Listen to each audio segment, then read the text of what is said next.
नमस्कार, मैं अंजना और आप देख रहे हैं द बिहार 24। आइए नजर डालते हैं इस वक्त की बड़ी खबर पर। सशस्त्र सीमा बल के महानिरीक्षक नायर हसनैन खान ने प्रेस कॉन्फ्रेंस को संबोधित करते हुए कहा कि सशस्त्र सीमा बल की 61वीं स्थापना दिवस की तैयारी पूरी हो गई है। सीमांत मुख्यालय सिलीगुड़ी में स्थापना दिवस समारोह का आयोजन किया जाएगा। उन्होंने कहा कि इस आयोजन में सम्मिलित होने के लिए केंद्रीय मंत्री अमित शाह भी पहुंचेंगे। वहीं वर्ष 2024 से 25 तक की एसएसबी की उपलब्धि पर बात करते हुए नायर हसनैन खान ने कहा कि भारत नेपाल सीमा से अवैध तस्करी में 1555 लोगों की गिरफ्तारी, 1749 लोगों पर मामले दर्ज किए गए हैं। उन्होंने बताया कि अवैध भारत में प्रवेश करने को लेकर 7 लोगों की गिरफ्तारी हुई है और 6 लोगों पर मामला दर्ज किया गया है। बिहार झारखंड में 30 नक्सलियों की गिरफ्तारी और 1 नक्सली का आत्मसमर्पण हुआ है। वहीं इन नक्सलियों से 11 आईडी, 89 हथियार और कारतूस भी बरामद किया गया है। नायर हसनैन खान ने नक्सल प्रभावित क्षेत्रों में किए गए कार्यों की बात करते हुए बताया कि नक्सल प्रभावित क्षेत्रों में 2844 एकड़ में अफीम की खेती को नष्ट किया गया है। आने वाले 3 से 4 महीना में नक्सली पूरी तरह समाप्त कर दिया जाएगा। उन्होंने कहा कि नक्सलियों से अब कोई जुड़ नहीं रहा है, उनके संसाधन समाप्त हो चुके हैं। एसएसबी का टारगेट है नक्सलियों को पूरी तरह से समाप्त करना। एसएसबी जनहित में भी कई कार्य कर रही है। 2024 में 2.65 लाख वृक्ष लगाए गए हैं। भारत नेपाल सीमा बहुत ही संवेदनशील है, जिसको लेकर बिहार के सीमांचल में घुसपैठ को लेकर 1 साल में बांग्लादेश के काफी लोगों को पकड़ा गया है।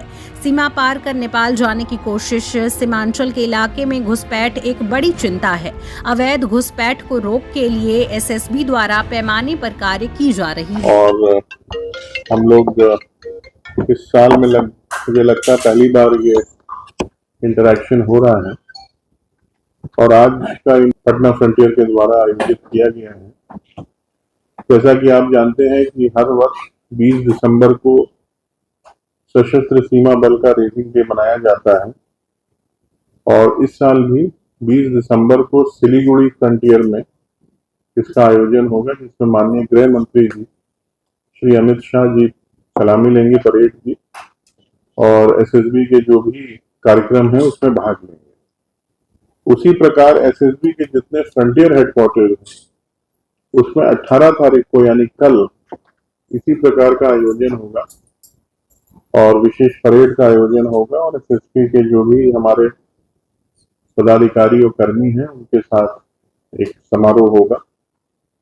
आज उससे एक दिन पहले हम लोगों ने ये चाहा कि आपसे रूबरू हूं और आपके साथ हम साझा करें जो पिछले 1 वर्ष में एसएसबी का पटना फ्रंटियर के क्षेत्र में जो भी कार्य रहा है, जिस प्रकार से हमने बॉर्डर मैनेजमेंट का कार्य किया है, एंटी नक्सल ऑपरेशंस में जो योगदान एसएसबी का रहा है और इसके अलावा बिहार में विभिन्न प्रकार की जो योजनाएं हैं कल्याणकारी, जनता के सहयोग के लिए जो कार्यक्रम एसएसबी ने ऑर्गेनाइज किए हैं, उन सब पर चर्चा भी आपसे की जाएगी, आपको बताया जाएगा।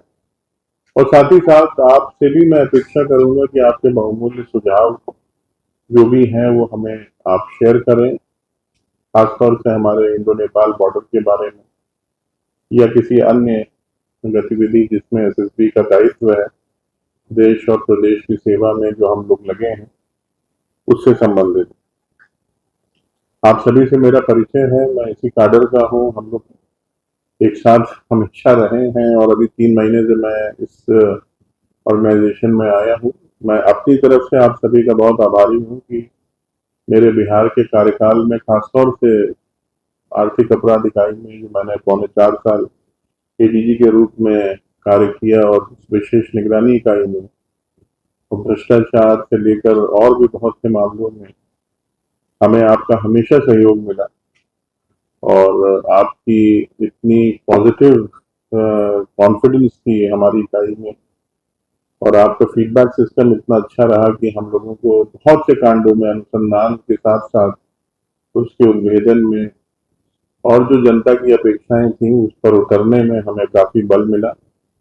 तो मैं व्यक्तिगत तौर से भी आप सभी को बहुत धन्यवाद देता हूँ इस अवसर पे और हम लोग जिस रोल में भी हैं उसमें भी हमारा वैसे ही आपके साथ रहेगा साथ और मैं अपेक्षा करता हूँ कि आपका सहयोग एसएसबी और हमारे सभी अधिकारियों को वैसे ही मिलेगा जो पहले भी रहा है। तो सबसे पहले मैं चाहूंगा आपको बिहार में एसएसबी का जो भी अभी तक का कार्य रहा है पिछले 1 वर्षों में, और हमारा क्या दायित्व है, हमारा क्या मैंडेटेड जॉब है एमएसए के द्वारा निर्धारित, उस पर एक शॉर्ट प्रेजेंटेशन आपके समक्ष हम लोग दिखाएंगे, जो हमारे कमांडेंट 2IC ऑपरेशन साहब उसको दिखाएंगे।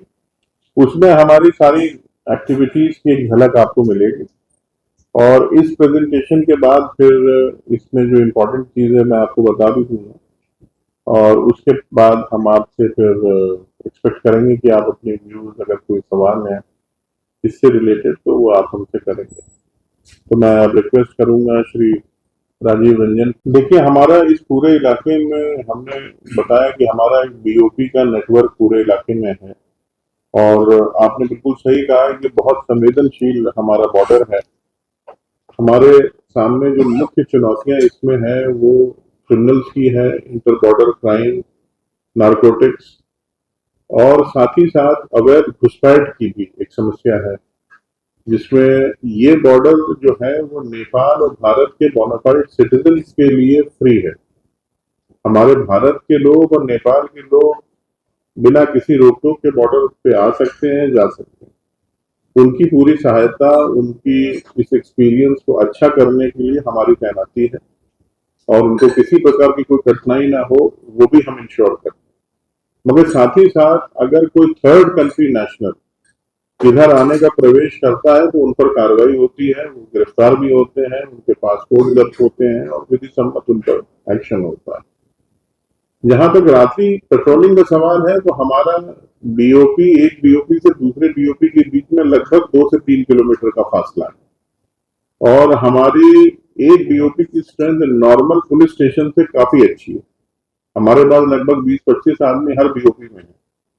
तो जैसी सिचुएशन है, जिस प्रकार का असेसमेंट है, उस प्रकार से गश्ती, लॉन्ग रेंज पेट्रोलिंग, नाके स्थापित करना, और जो ऑथराइज्ड और अनऑथराइज्ड रूट्स हैं उन पर भी हमारी तैनाती होती है।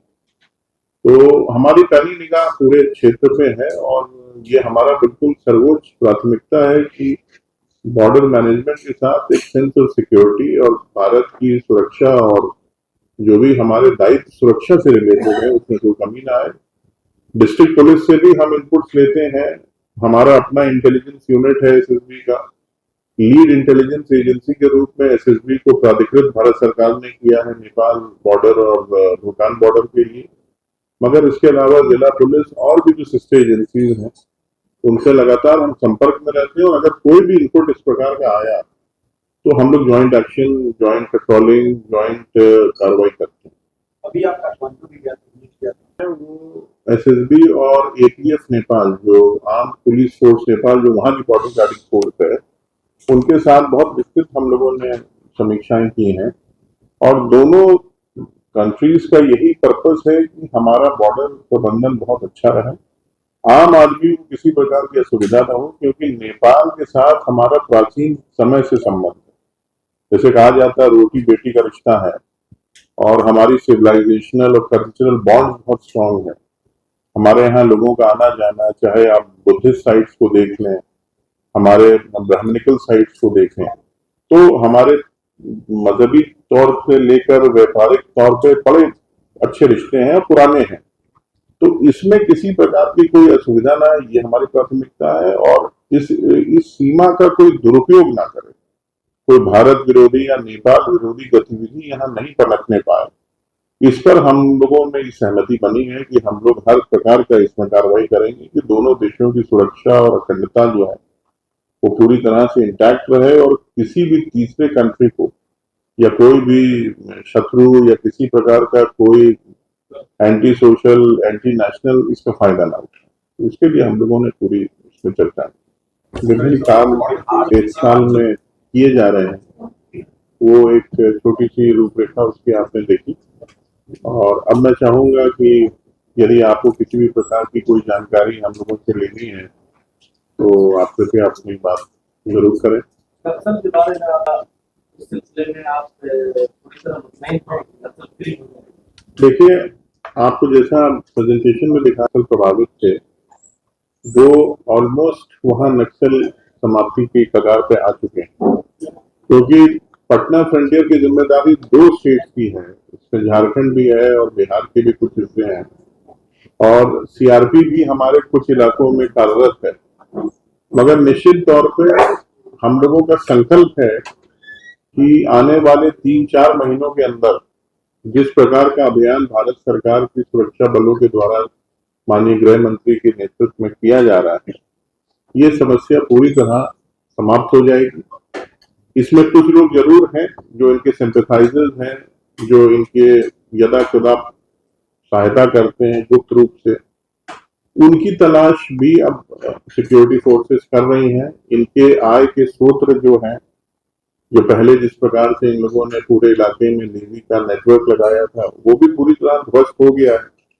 मगर यदा कदा इनका छोटा छोटा ग्रुप का मूवमेंट की खबरें अक्सर आती हैं, मगर उनकी तादाद बहुत कम है, उनमें कोई स्ट्रेंथ अब नहीं है, उनके पास कोई आजकल उनको कोई रिक्रूट्स नहीं मिल रहा है, उनकी संख्या बिल्कुल समाप्ति की कगार पे।